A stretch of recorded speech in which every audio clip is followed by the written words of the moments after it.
Allahu Akbar,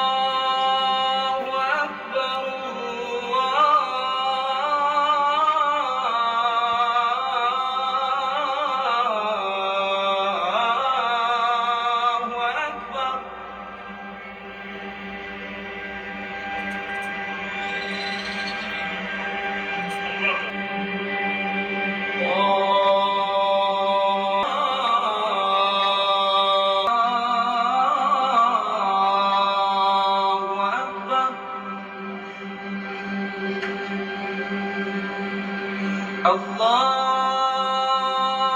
Allahu Akbar, Allahu Akbar.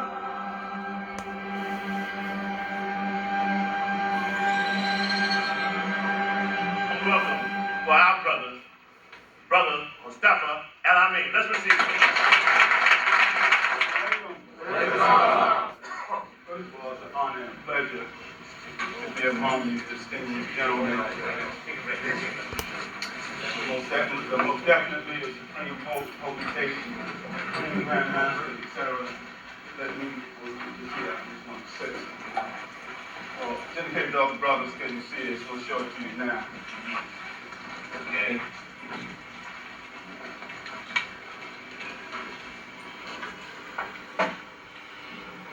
Brothers that couldn't see this right here. Okay. The Sphinx pyramid and Jesus. Right. And I was a very young man at the time. That's 1992. I was probably 34 years old. Even when I wrote the book, so by the grace of God, I've been able to grow some. All right. All right. Again here. This is at Giza, and as you can see, I have on the Prophetic, right, from Morocco, right? Absolutely. So Fez. Yes, sir. You know, as the first country that recognized the United States independence in 1777, an Islamic country, a Muslim country, was the first to do that, you know?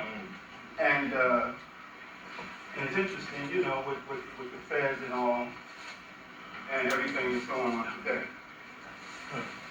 And here you go, brother. I had one when I was on that donkey too. I didn't think that. This was on that camel, right? Yes, sir. So you know we rode the camel for a while, right? But I had to get off on it at some point. In time for that date tree, right? Something sweet, right? On Ramadan, we eat nothing but dates. That's right. So it's something sweet, right? 9. So let's visit 9, which you know is raw water, right? So, are you a raw water? I am that I am. Come on, Moses, and talk to me.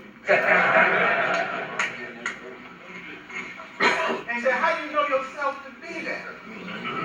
By 3 times 3 under a living arm and over a triangle. Now, if that ain't 9, I don't know what is. But what we want to do, what we want to try to go with this, and it's very serious, is 9 as a mystical number. Because no matter what you do with 9, it comes back with 9. Yes, sir. I think you are pretty much aware. 9 as a mystical number. Because no matter what you do with 9, it comes back with 9. Yes, sir. I think you are pretty much aware. So we know 1 times 9 equals 9, right? Yes, sir. 2 times 9 equals 18. 1 plus 8 equals 9, right? We know we can go all the way up with that, right? I'll do a few more. 3. And you know what's interesting? I'm looking this up before I know. And you can go look it up. They say that Jesus died in the 9th hour, from the 6 to 9. And I went, and in Matthew, that's where it occurred. 27, 2 and 7 is 9. Verse 45. Watch out. Come on. Now, you know, I didn't do that, you didn't do that. I didn't know it was like that until the day. Exactly what you know, you're trying to prep for the So we're going to work with 9, God willing. Okay? So 3 times 9 is 27. Yeah. 4 times 9 36. And so with the nobles here, you got it. I'm going to have to go all the way up to 9 times 9. We know what it is, right? 3 plus 6 equals 9. Now, in metaphysics and history and religion, 9 is very, very, very, very important. And in our life it is. Because the word tri, T-R-I, means 3. You know, Trinity. The camera's on it, and when you want to balance 3, you have to shake it like a triangle. You see that tripod? The 3 legs, but it's shaped like a triangle.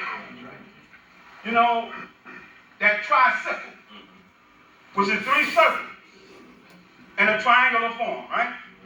That's a tricycle, right? Well, the doctors tell us that we go through 3 trimesters. A group of 3 months first, right? Right. Then another group of 3 months, right? Then another group of 3, which brings us to 9.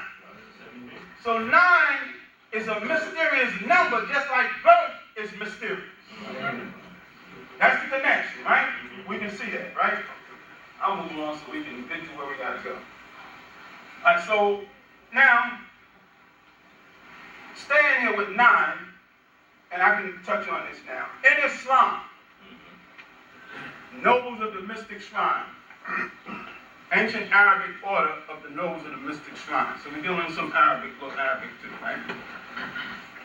The most important month for you all and for us, in terms of you having that knowledge, and for the Muslim, is the 9th month. That's right.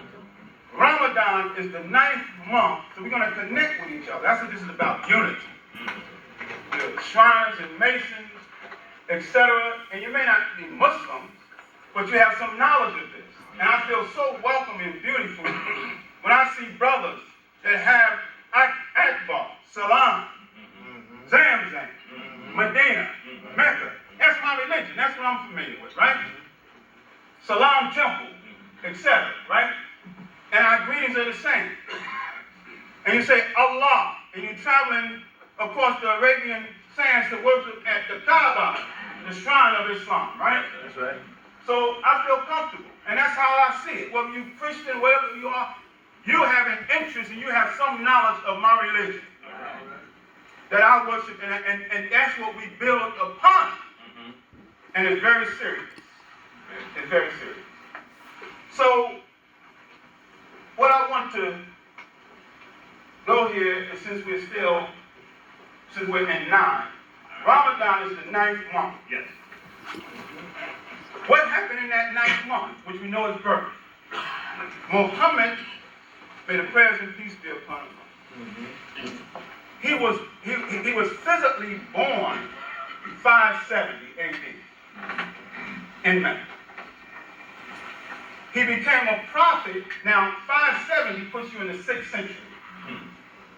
He became a prophet at the age of 40, right?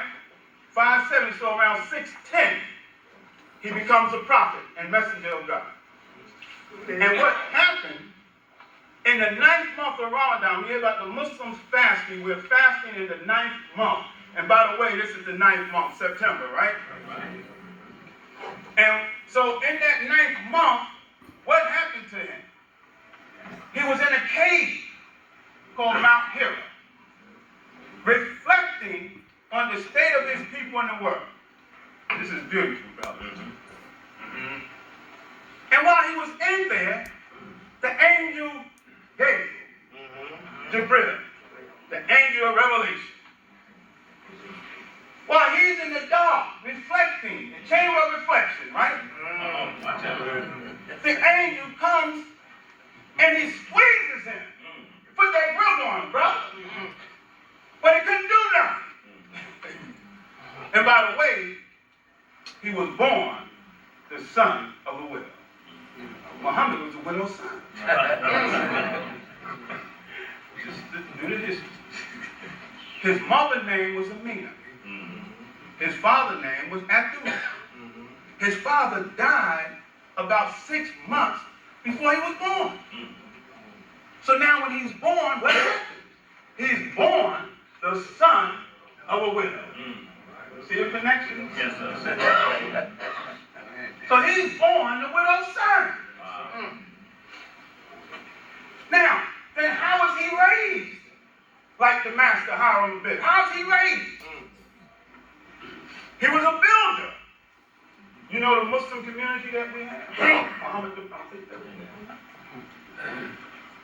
Built the mosque in Medina. But not only that, when he was in that cave, think of him as his widow's son, then his mother died. His mother died when he was about 6 years old. He became an orphan. But anyway, he's in the cave. And Jibril comes to him and squeezes him, right? And he says, Iqra. That's means read. That's a command. Right? And he said, I can't read. Read what? I'm in a cave. There was no book given to him. And then he squeezed him again, brother. And he said, Iqra. This is a command. He didn't say, can you please read this? I took him for to the man. He said, I can't read it, just see it. Look at the nun, can you please read this book? He said, no. And I think the lamb without spot or blemish. My Lord. Take care of it. Anyway, so now the third time, he grants him, and he says, read in the name of your Lord. See, he qualifies. See, the first was just in a general way. Read. I can't read. Read. I can't read. But he gave him focus, brother.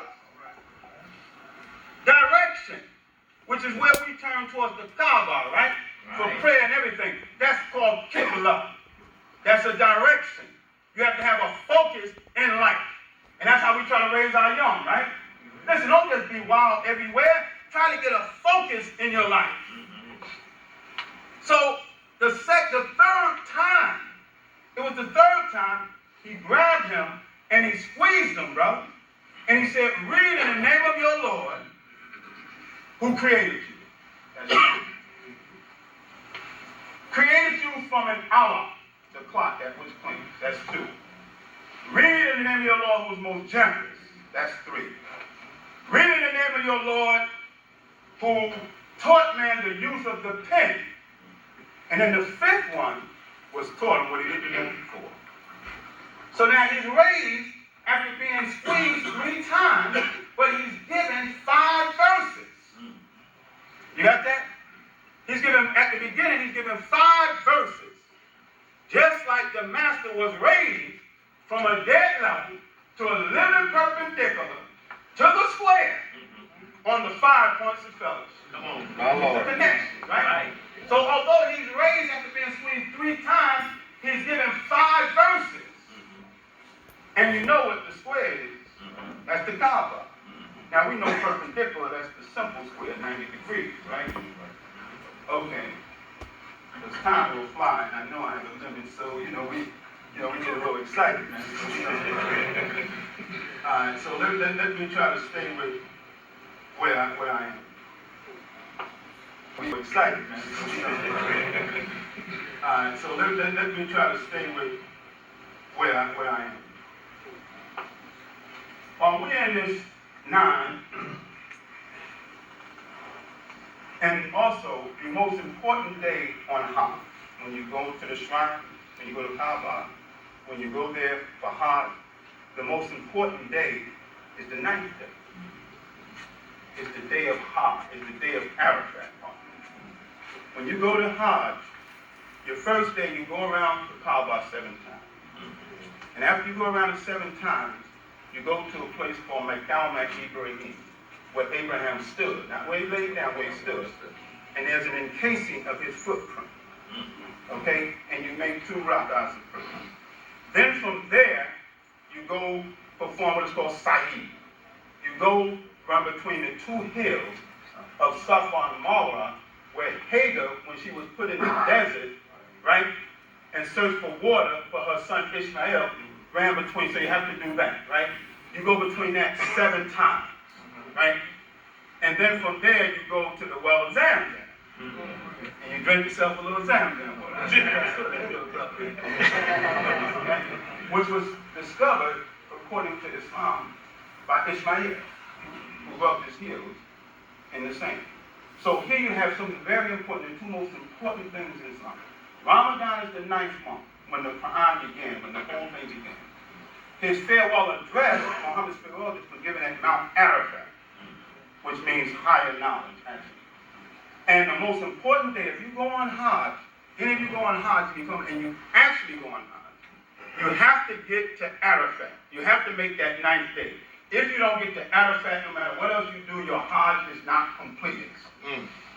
So it shows you how important that 9 is. So we're going to connect it, right? Now, for unity's sake, as I'm jumping around, you have the 3 Abrahamic faiths. Right. Judaism, Christianity, and Islam. Yes, sir. Abrahamic faith. And Abraham is recognized by Judaism, the Christians, and the Muslims as the great patriarch and the father of the faith. Right. And during Hajj, in commemoration of him, we make that sacrifice. Like he was willing to sacrifice his son. But God said, hold up. Go and get that sheep over there, that ram. And you sacrifice that sheep. So during Hajj, we do that in commemoration of Abraham. Right? So anyway, for unity, you know, when you look at that art, and you know that history, and I'll tell you in the Holy Quran, Moses, and the story of Moses is mentioned more than anybody else, even more than Muhammad the Prophet. So in Islam, we recognize and have to accept all of the prophets. Yes, Make no distinction. right. And if you read Quran, it's going to talk about Judaism in a positive way, not what they say. Right. And about Jesus. And it says that, and we have to believe, there's a whole chapter 19 called Miriam, where it talks about the birth of Jesus, the immaculate birth. Muslims have to believe in Jesus, right? Bring it home. So when you read Islam, you'll see something of Judaism and Christianity. Bring it home. So now today, in the world today, Islam is that rejected keystone. Come on. They're rejecting it. You see what he's saying? Ban all Muslims. Can't come in. We don't need you. But for us, here's that keystone. Right. And what it does, if you take Islam and put it in the middle, you got Judaism on here, Christianity on there, and you put that keystone there, it unites the arms, right? Come on. All right now. So in order for us to move forward, we have to unite. Yes, sir. That's right. I have to see the good in Judaism, which I'm taught in the Quran. Make no doubt about that, as a Muslim. Bring the fire. I come from Christian parents. Come on. Bring Come on it. down. Like most of them. I have to love and respect my Christian brothers. Yes, But when you know anything about Islam, you will see that there's a connection between Islam, Judaism, and Christianity. But right now, it's being rejected. Come on. Going in the rubbish, right? You hear that man talk. Yes. But in order to get where you really got to go, Come on, buddy, man. you're going to have to come in there and say, Assalamu alaikum. Yes, sir. That's what you do. Y'all looked a little strange to us. I grew up on pork, man. I don't know where you came from. Pork balls and chips. On Thanksgiving, my mother making that ham with pineapple on it, man. What are you talking about, man? Y'all some strange jokers, man. Some ham hocks, man, and chitlins and whatnot. That's some strange jokers, man. Get up out of here, man. Throw them jokers out. My parents kicked me out the house. They said, get out of the house. When I first embraced, right? So that's what they doing now, man. What's with them guys, man? But when you really want to get it together as a marriage supposed to be, man, you're going to have to come back to the rubbish. Yes, sir. And I'm saying to you all, that's what this is about. That Islam is that keystone, and we all use there to complete the temple of Solomon in the second book. All right.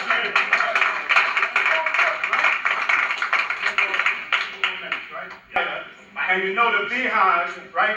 And too long. I greet you again, my brothers. Assalamu